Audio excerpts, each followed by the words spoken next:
What's going on? This is the Record School Post.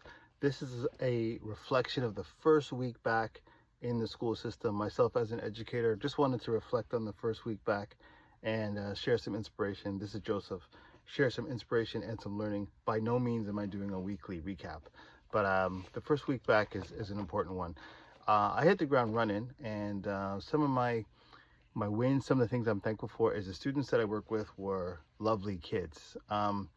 Of all, diverse backgrounds, grade 10, grade 12, and a few in between, but the relationships with kids are the most precious part of the work. And I did some learning inside the classroom, inside the schools, and outside the schools. I attended two events. One event was a U of T event, Black focused, African centered learning, everything from PhD students. Big shout out to the Oise community, and that was a powerful event. Just looking at community connected to Black studies, and there's some really interesting takeaways about what is your purpose, and are you living your purpose? If you are, give thanks to the ancestors, your community, and everything else. If you're not living your purpose, why? And then I always like to tease a question about our colleagues in academia and how it reaches the ground in the schools, in the hallways, in the classrooms. Sometimes there's a big gap, and the research has to always be updated, and the collaboration has to always continue, and academia always has to, work to connect all the way down to middle school, so we can have a K to 8, 9 to 12 post-academic, post-secondary pathway, and build each other up. So that's, and it was cool because that dynamic, that expectation, and those challenges were discussed and welcomed, and that'll continue because we need each other in all different forms of education.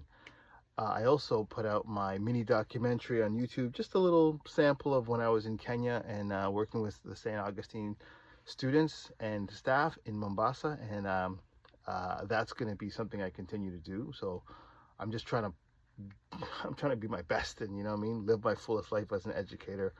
And then lastly, the most incredible thing that I experienced this week was getting to meet Sizzla and having to attend the Sizzla Youth Foundation fundraiser that was put on by Urban Resolutions in Scarborough at a really lovely backyard. It was a powerful community event. And Sizzla was talking about the youth education and advocacy that he's been doing for the past over a decade, and it was just crazy to see a legend, a bona fide legend like Sizzla, sitting down with the people, talking about the work he does for the community, giving us inspiration, and everyone being able to have access to him. And I was just like, this is great. How would this work in a secondary school? Because in secondary school, it's really hard to, it's difficult to maintain community engagement, especially with parents, because people are busy. K to 8, it's a little bit easier. But I was just really inspired by that, and I want to see more musicians tapping into education and tapping into their communities if possible. So some of my wins, I would say, definitely would be establishing the opportunity for all my students to talk about their different cultures, because that's a big deal, and it went really well. I think they were I don't know, they're like, yeah, cool, we'll talk about our culture. So I learned about some of the interesting things from a student of mine from Barbados, the Philippines, as well as different Arabic backgrounds. So one thing I'm going to think about for next week, and I'm going to still use my Cultivating and Unearthing Joy by Goldie Muhammad. There was a little piece here. Frequently asked questions. Am I supposed to teach about all cultures and identities of all my students? Because we started week 1 thinking about culture. So this is what Goldie Muhammad says. This is what chapter is this? Early chapters, chapter 2, Coming into Joy. So I just want to share this, and this is going to be something I think about. Am I supposed to teach about all cultures and identities of all my students? Because I'm a lifelong learner, right? So let's see what she says. Implied within this question may be a desire to avoid teaching about any culture or identity to children. Hopefully, this is never the case. When I hear this question, I'm reading now, when I hear this question, I get a sense that the teacher is feeling overwhelmed. To answer it, the teacher must first identify how the model is being used.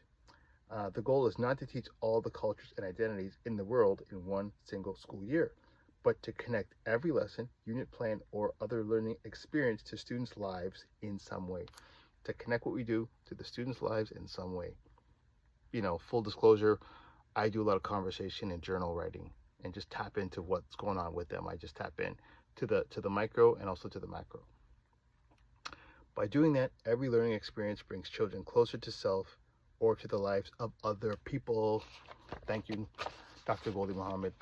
So that's week one. What I'm going to try and do for my next week, a goal for myself, is to introduce some good reading opportunities for my students, because I got some big ideas. So thank you for watching. This is Joseph, and how has your first week been? What are some of your goals? And let's support each other. Give thanks.